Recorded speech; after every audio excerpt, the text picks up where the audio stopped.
Hello, and welcome to this week's lecture. This week we're going to talk about some non-traditional materials, things you don't really think about when you think about references and resources. Government docs, which is a way more useful category than you might expect, and we're going to talk about evaluating websites.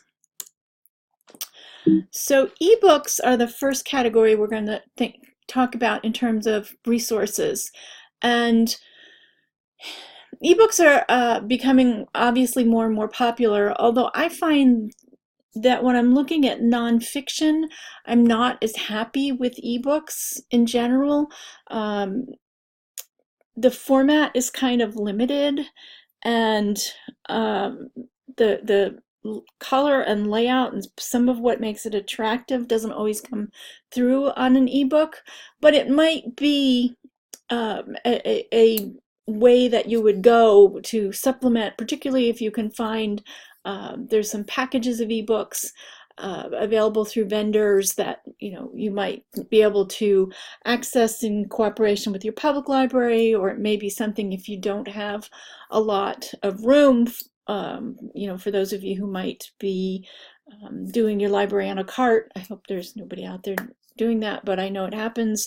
Going to different schools, ebooks might be a good resource to go along with some of the online resources that we've looked at, and databases and other kinds of online resources. And actually, some of the resources we're going to look at today are primarily online. So it might be a good thing. One of the things to think about though when you're thinking about ebooks is what hardware you'll use. It depends on the vendor, where you're getting your ebooks through, where they're available on. If you're a one-to-one Chrome, you can probably your vendor will probably make sure that you can access the ebooks on the Chromebooks, and that makes a difference. It was more limited when ebooks first started coming out. Kindle was very big, but there weren't a lot of choices. Now Kindle, even if it's on Kindle, you can go on to, I read in a Kindle app on my iPad. I can read on my laptop. I can read on my desktop. I can read on a Paperwhite. I have a Paperwhite for when I travel. But you have to think about how your students will access the ebooks. Another thing is ownership.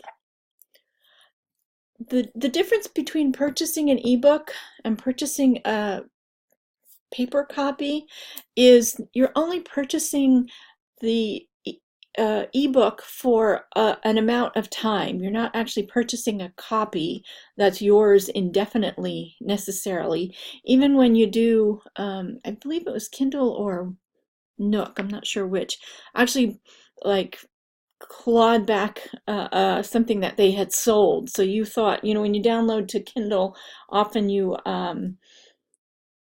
it is yours to keep, but they can always take it back.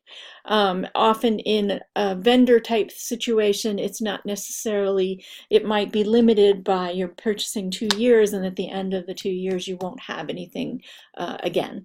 So it's something to keep in mind and to think about when you're looking at those ebook packages. Access is another thing to consider. How many people can access the book at the same time? And how is that access? Sometimes it's single use, so if one person is accessing that book, then nobody else can access it.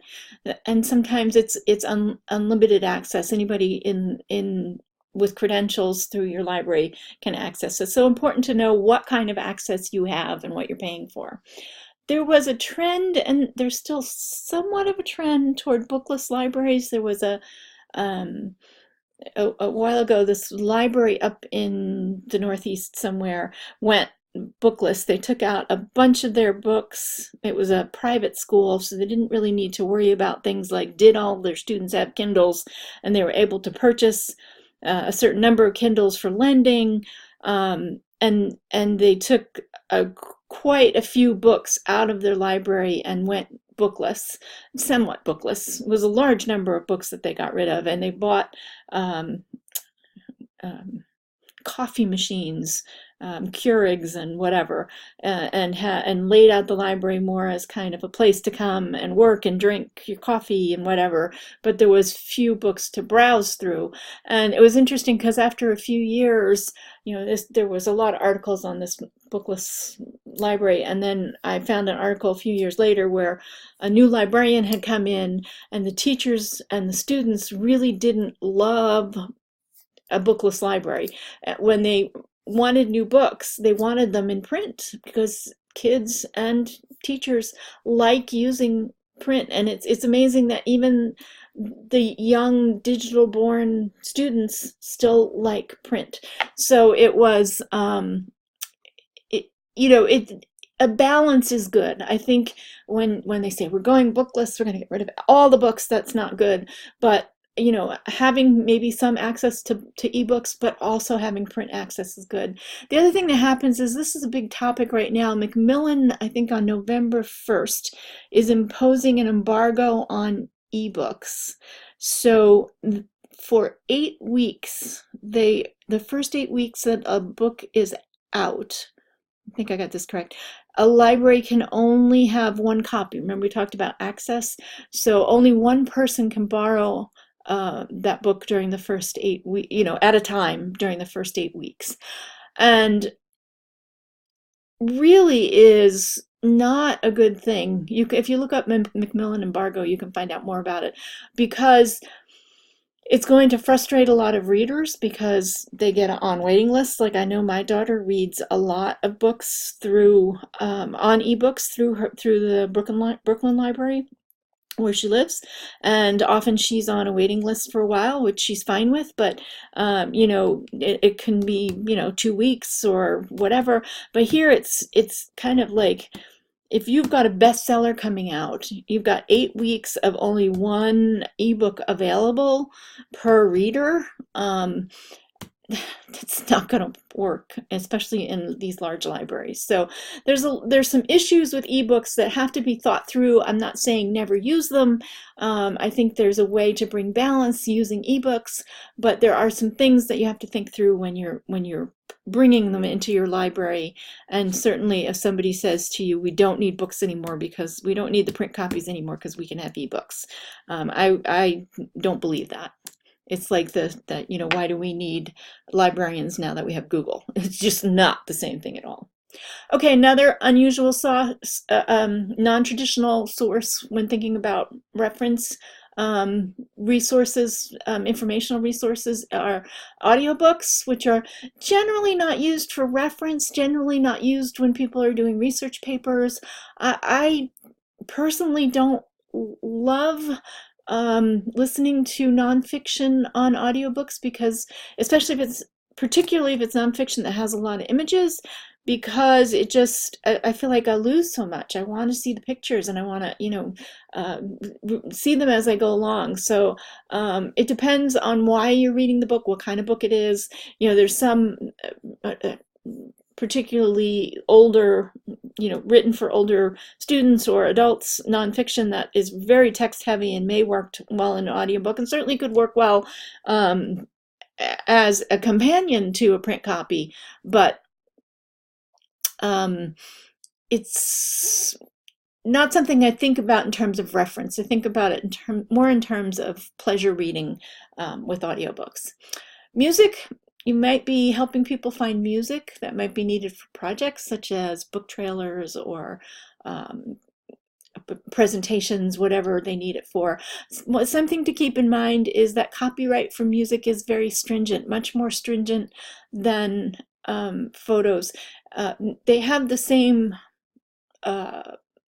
basically the same rules. It's just that certain artists will be more likely to go after people that use, probably not the high school student that uses whatever famous song for his Prezi presentation, or book trailer or whatever.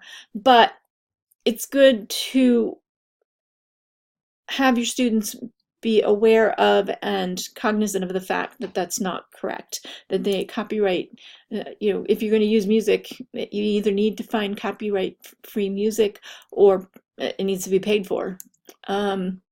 Video. Now, video is something that I think of as very useful. It's kind of non-traditional, but there's so much out there, particularly that teachers can use. I find this to be a rich resource for teachers when they're teaching classes. For example, this Internet Archive is kind of fun. Has all kinds, it's a moving image archive in the Internet Archive, and it has all kinds. I think I mentioned this, I don't remember now if I mentioned this in another lecture when we were talking about the Wayback Machine. I think this is separate from the Wayback Machine, but there are some things, for example, and one of the things I wanted to show you here, there's full movies on here that are out of copyright. For example, one of the worst science fiction movies ever made, Plan 9 from Outer Space. So bad, it's very much fun to watch and catch all of the weird things like the cardboard the cardboard gravestones, and Bela Lugosi was in this, and partway through he died, so they just got the director's dentist to fill in, and he would hold the cape in front of his face because for whatever reason in Plan 9 in Outer Space, Bela Lugosi had a cape. So, but you can find all these things on here. But I thought this was really interesting if you're looking to teach about copyright.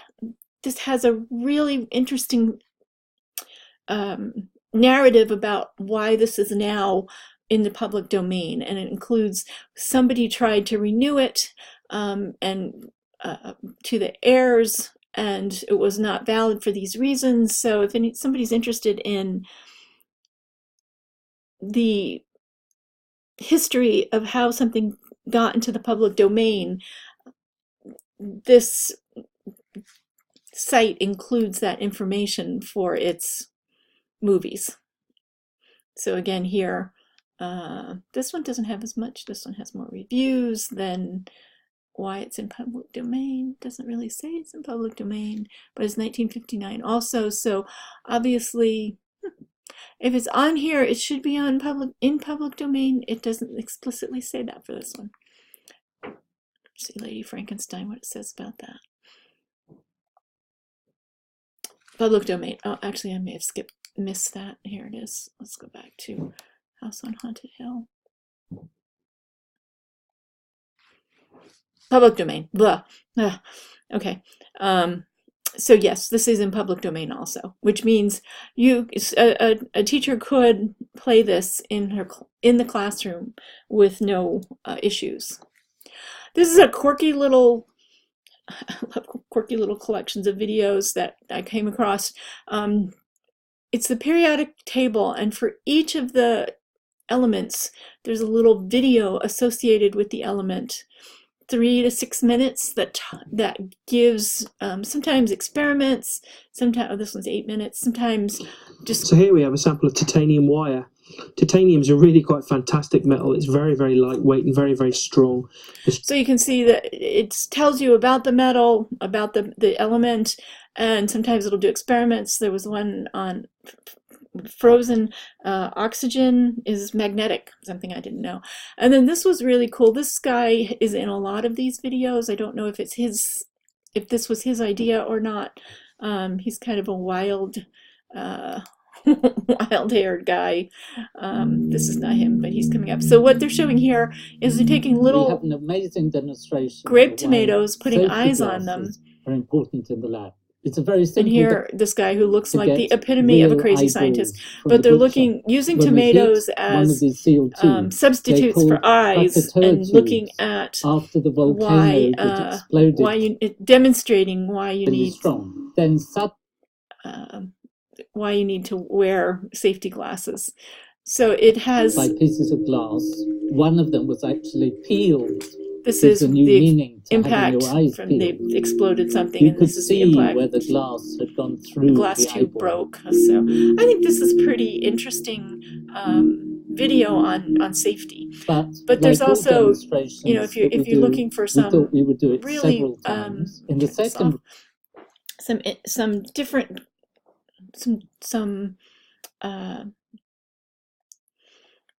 resources for those elements that you might not have a lot for. This might be somewhere to go.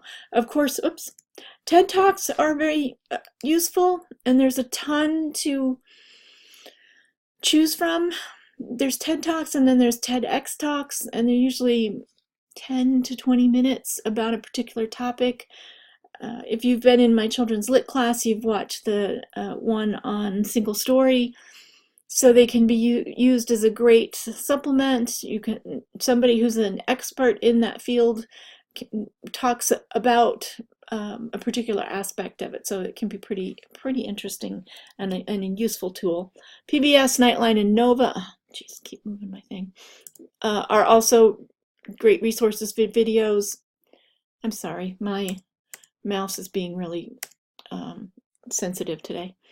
And then TeacherTube is an interesting thing. You can subscribe to it, but it's free and also has a bunch of videos on different topics. I think they're created by teachers. Here we go, the Val Song piano track. So you can look through here and see if there's anything useful. And there are ads on this, as there are ads on that periodical table with videos, but there might be a way to get rid of the ads. Images. Images are really, could be useful for, again, probably even more so than music. Images might be used in presentations, in papers, in PowerPoints, in book trailers, whatever. So there is a way to do a Google image search that we didn't actually look at, but I'm sure you have all done them. So I just want to show you that if we are on Google and I want dogs, you can choose just images of dogs and you'll get a ton of images. But the useful setting here is, I'm going to pick the wrong one, usage rights. So you can see the default is not filtered by license, but you want, usually you just want labeled for reuse. So let's just look at what this one says. Image may, oh, so here's what it should tell us what we can do with this image. So it is not where I wanted to go. I think I have to go here. And it's taking its time loading, sorry about that. But there's the photo details downloads. It's associated with, this is not what I want. I just want, it's not, these are not supposed to be copyright. Maybe I have to go here. I apologize, I think this changed this. Okay, here we go. So this is through Pixabay, which is what I was going to show you. And Pixabay does give you information, it says here, free to use. So you can use it, what's allowed, photos for free, commercial and non-commercial, give credit to the photographer, and you can edit or adapt the photos as you like. Some of them have more or fewer restrictions, and I don't know why Google is not helping me here with what I want to find. Flickr often is not, Flickr often has not common, see some rights reserved. So you have to click on here to find out what they're asking you to do when using this. So share, copy, redistribute the medium in a minute, adapt. So they want you to give attribution. So if you use this, you can use it wherever you want to, but you need to give a credit to the original person that uploaded it. Morguefile is a little easier to use. Morguefile has also iStock in it, so you have to be careful. You want to stay with the free photos. And if we go here, you can see that the Morguefile license is here. You can just download this, but it gives you the license. So remix, use it for commercial purposes, other content. standalone basis ownership. You can't claim ownership of it, the image in its original state. So that's what you need to know. Sometimes Morguefile tries to get you into iStock, and iStock, if you don't download it and if you aren't part of iStock and pay for it, then you get, when you try to download it, you'll get the iStock watermark on it. So they want you to $12 for the image. If you do cut and paste, you see you're going to get this iStock image, which is not something that you want on your pictures and not something that you should use. So if you're using Morguefile, you've just got to be a little bit careful that you stay on the free and not go over to and they try to get you. Pixabay is another good one. And I think everything on Pixabay is free. And here it will tell you the license free for commercial use, no attribution required. You don't even have to say where you got this one. So it's really important to read those licenses. I've also included in this week's on Blackboard an article that lists a bunch of other ones too, to find online free images. Government docs. When you think of government docs, you think of really dry stuff. And actually, this is probably a lot of what you think of: presidential documents, Congressional Record Daily Digest, congressional reports. This is interesting, the Constitution annotated. So there's some dry stuff here, although this could be very useful for primary sources when some students are doing research. It's got the House calendar, the Senate calendar, recent documents. There's a lot of good material here. But the more fun stuff is scattered throughout different, and if you notice, it's a .gov site. So the Library of Congress, of course, has great material on it, and it has some digitized material.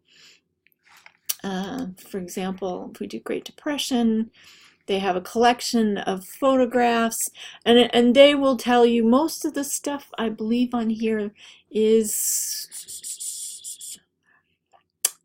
you can use probably just with attribution. But you notice that not all of this is available online, but quite a bit of it is. So there's the book wouldn't probably not be available, but there's a lot of material on here. Oh, excuse me, a lot of material. And you can go to their digital collections for additional material. That's some great photographic collections, Abraham Lincoln papers, African American band music and recordings. Think of the research possibilities there and how students could be led to expand their horizons through exploring that. So that's a useful database or useful site. Treasury Direct has a kids section that teaches kids about money and investing and securities. So it's a little young, but there's some basic ideas here to learn about when it comes to United States finance and treasury securities, public debt, saving and investing. There's all different kinds of things. FBI Kids is kind of fun.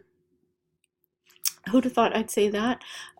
They used to have they still have an archive of a fun site, but this is a useful site in terms of the Safe Online Surfing Internet Challenges. So they have different grade levels of safe website with, I think there's lesson plans, there's other material, and you can just go through here and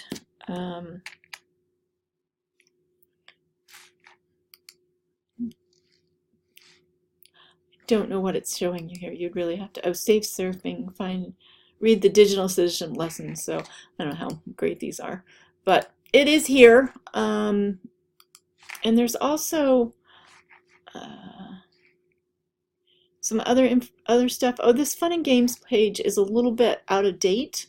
It's in the archives now, and actually I think mine's not going to come up because my Adobe's not.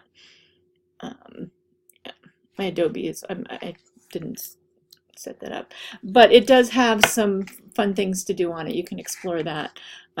Cryptography, famous faces in FBI history. So that was actually a more fun page than what they have up there now. But this is more useful in terms of internet safety, which is an important topic these days. So just to remember, you can search for government sites by using the Google Site Gov limiter, so that you know that what you're getting is from the government. Oh, they also have this fun Ben's Guide to U.S. Government, and they have different levels where you can go on, learn about the branches of government, how laws are made, federal versus state government. So there's useful things here. They used to have a map, a state map. It'll place the states. This is kind of a fun where you can go on and give you a map with just the outline, and you have to figure out where the states go. And I'm going to do one that I won't embarrass myself with. Oh, I know where Texas goes. So if kids are learning their states, it's good to go. They also have the outline. You can use the outlines so you can match up the outlines. It could just be a good matching kind of thing. So there's kind of fun stuff in there. NASA has a great website with information on all of their missions and lots of image, lots of images that you can use, information on the astronauts. But if you go to, where did I find the missions? And now I'm not going to be able to find them. Oh, overview, people and missions. Okay, so somewhere I found Apollo, and I'm not finding Apollo. Now here it is, missions. So you can go to all missions A to Z. You go into Apollo, find out about the Apollo missions, and they have the mission overview, which gives you who went up, when did it happen, what payload, all kinds of information. And as the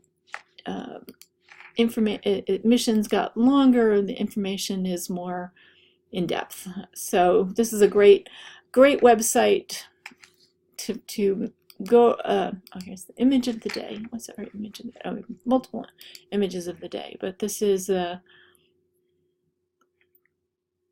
this is the first Artemis mission to the moon, and we can go back to missions A to Z and find out here's the Artemis program. So there's a lot of good stuff on this site directly from the government, and Artemis will land the first woman and next man on the moon by 2024. Yeah, right. But it's really a fabulous site. New Jersey has some sites. Now, the state sites won't say gov, but they do say the state.us. And they have, actually, I was wondering if this was updated, and they have the new governor on there. And then if you go to this Hangout site navigation, they have different things. They have a Assignment New Jersey that has a lot of information, including famous firsts, which could be useful for lessons or research, maps of New Jersey, historical New Jersey maps, which is kind of interesting if you're doing research on that. So way more things than you would have expected, I think, from something called government documents. And I think Harper does a nice job of also talking about it, although some of the things in her book are out of date because it seems like a couple of years ago, maybe 2 or 3, things started disappearing that were more geared towards kids or weren't being kept up to date. So it was very interesting kind of changes. And there are some places where there might not be all of the information that should be on a government website and might have been on a government website a couple of years ago. So it's something to keep, we kind of say government websites are trustworthy, but with caveats that they are run by people and they do change their focus from administration to administration. So now I want to talk about evaluating websites. And this is the vast, when your students do Google websites and find something interesting, how do they tell, or how should they look at it to understand if it's something they should use? This is something I want you guys to use also when developing your LibGuides, because if you add websites, I want you to have evaluated them and have made sure that they are useful and accurate. Following these, we're going to look at several different ways of evaluating websites, but what you want to look at is accuracy, authority, who put it, and that's where the .gov, it's put up by the government. Objectivity, is it a biased website? There's some websites that are, there's a website that used to be up, it was called martinlutherking.org, which I was reading today because it's no longer up. It was a Stormfront associated website that obviously was not objective or accurate, because it looked like a kid-friendly website, but it was very propagandistic and had, if you clicked on things and started to look at the titles of some of the things, there was no objectivity there. Currency, how current is it? How is it been kept up to date? How long ago are the articles from? Like if you're looking at a site that includes primary sources from the 1800s, obviously they're going to be from the 1800s, but maybe if it was put together 20 years ago, new research has been done and you need to look at when was the last time the site was updated. What's the coverage? That's to understand the scope of the website, basically. We talked about scope within books. So what is the scope? Is it a very narrow scope, which is fine, but it might not be appropriate for your project, or it may eliminate things that need to be covered with the topic. And then what's the purpose of the site? Is this site for propaganda, like that Martin Luther King site I mentioned? Is it for selling something, which often, we've all clicked on something that sounded really interesting. Usually for me, it has to do with animals, and then I get into it, and you are loaded down with ads, and you have to click through 15 pages to get to the picture that you wanted to see. So obviously that has a different purpose than something like we just looked at with Library of Congress or Morgue File. That's its purpose is to provide free stock footage for use. So there's a couple different ways that you can use to think about this with your students or to teach it to your students. There's the 5 W's. Kathy Schrock, who I have linked to her page in the tab. I'd like you to wait until you've finished the reference journal assignment to go to that page. Do that assignment based on what I'm covering here, but she has links to more information about the 5 W's. So who wrote the page? Who's the intended audience? Is there an About Us section? The About Us section is so important. It lists, if it doesn't list the mission and the people involved, be suspicious, because we don't know who put this together. Can we contact them for additional information? If that website that I mentioned on Martin Luther King was upfront to say, we're an offshoot of Stormfront, which is the KKK or Nazi or whatever thing, I would actually trust it more because I know where they're coming from. But it's you want to, not that I would trust the information on it, but you know what I mean. It gives a validation to it. So and it often explains the purpose of the website. The next W is what. the purpose of the site, the tone of the site, points of view on the site, kind of look around and see, can you observe bias on the site? Does it have a point of view? And that's fine as long as you're able to determine that point of view and students understand that if they've got this particular bias, then maybe they want to look for, and I use bias not as a completely negative word, but just the point of view that you're coming from. They might want to include another site or resource with a different point of view. What information is included? Is it verifiable? Somewhere I saw the question phrased as, is this the only place that this information is found? And does it sound too good to be true? If there's a really good tidbit and you can only find it in this one place and there's not information about how they came up with it, maybe don't use it, or use it with that caveat. When was it created and updated? Where? Looking at the domains. I'm going to go, I'll have a page later on with different domains, but you can also sometimes get information about the URL. That's important too when you're thinking of, when you're looking at, I know when I get emails sometimes that are phishing emails and you look at the website where they want you to go or the email where it's come from, you can often tell a lot from the URL. Oops. And why? Why is it better than others? Why was it published? Which has to go to the purpose of the website. CRAP is another way that you can teach this. It's got a nice ring to it that kids will like. You may not feel comfortable with it, but it is another way of remembering what you're supposed to think about when you're looking at websites. So it's the same things: currency, the timeliness, and the information. The importance of the information for your needs. How relevant is it? Authority, again, the source of the information. Accuracy, and purpose. And all of these, if you go to, if you go to Sarah Blakesley, she has some information about the test, why she named it this, and her approach to it. So I'm going to put the slides up so that you can access all of these links on the slides. They'll be on Blackboard, so you can go in and read more about all these.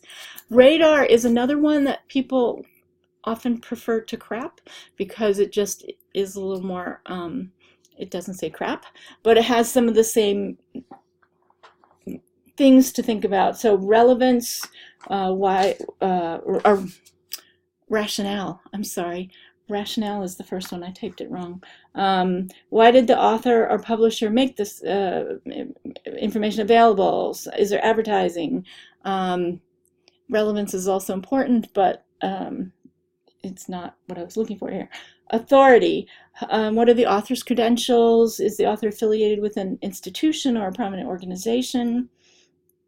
The date, when was it published? When was it updated? If you see something that hasn't been updated in, even like a year or two, it means that they might not be putting the most recent information up there, and things may have changed depending on the topic, since the last time it was updated. Appearance or accuracy. There's two different, I'm looking at, I got this from one place, then that's why it's different. There's two different things, two different ways I've seen this.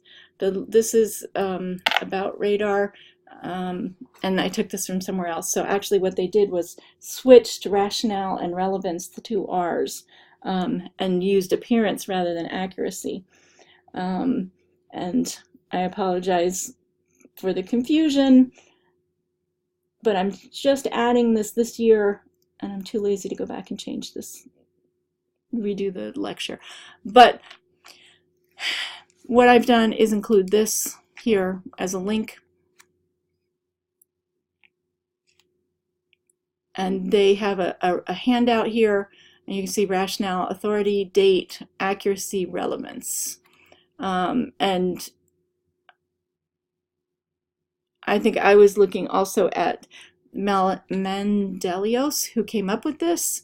And I can't link to, I don't think we have access to Journal of Information Science to read that article, but you can do some additional research.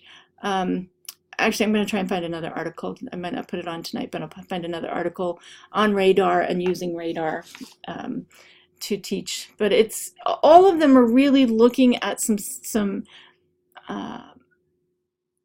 similar things that they want to have you look at and evaluate, and have students think about, not just here's a website, I'm going to use it.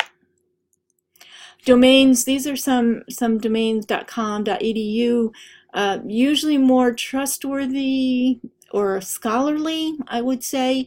Although if it's a tilde after the edu, that means within the site. So I could have a sub-site within the edu, and it would say tilde my name, and it just means that that particular one, it belongs to me. .net, .org, you've seen all these. .mil is military. Don't use that very often. And of course, each of the countries have their abbreviations, and then we talked about .gov. Other questions. Professional design. If it's really poorly designed, makes you think about the quality of the information on it. Spelling mistakes, grammar, and writing mistakes. Are the links, some links broken? Are they credible? And how many advertisements does it have? So I just wanted to look at two different websites that are interesting. This one is called the Federal Vampire and Zombie Agency. Now, immediately you kind of think, no, zombies are not a real thing. I don't think there's a federal agency. So if I go up here, I'm going to look and see it's a .org, it's not a .gov. If it actually was a federal agency, it would be a .gov. You know, the site just looks cheesy. And if you look at some of the, it's got a little thing about the Vampire National Guard, and then it's got things about casinos that it wants you to link to, online casinos, movies. There is no about, well, there isn't about, I'm sorry. It's supposed to be an about the FVCZ, and you see it goes to a broken link. There's nothing there. So this is not a quality website that you want your students to use. I can't even see, oh, there is something new. Clues to identify, I don't even want to click on this. It says October, now this is interesting because it says October 2019, there's an Ask Dr. Picos, and it says here that he's been dead for 4 years. So I guess they could have kept his little column going, but really kind of odd. So that's an example of a really poor website. This is one where appearance, the appearance is poor. There's no other links. There's no date. There's no about. If you start reading it, it's really ridiculous. But, you know, a kid could possibly go here and just use this. So learning some of these basic things will help them kind of be a little more discerning in what they use. And this actually is an interesting thing for a little older student. It's a little game, and you go through and actually they're using one particular, so they have a radar challenge. So they're using rationale, authority, date, accuracy, and relevance, as opposed to the other acronym that I have found. So this is a little game you play. So what they did, I did this one, fracking and public perception, and it's a little more okay, so continue. You can have teams play, but it gives the information on an article. So it's more kind of about a particular article rather than a website, but it's a useful thing to go through because it looks at this, gives you this information here. And so just from this, can a student say if it's scholarly, popular, or trade? So this is a scholarly article, and then it gives you a little bit, this is scholarly because it's a research article published in the journal Energy Policy. So if you're getting like particularly maybe AP students who you're introducing to research like this, this could be a useful kind of thing to go through. And later on in this, they do like saying this goes to relevance and this goes to whatever. So it's just kind of an interesting, this question helps determine rationale, the reason for writing it. So kind of what level of bias is present in this source. You kind of read through the little abstract that they give you, and what they want here is very little obvious bias. So it's kind of interesting. I think it's not, I think they're pushing it in a couple of places, but I think it's an interesting way to have your students evaluate a resource that they've found. It's not a website, but it shows how it can be used for different resources. All right, that's it.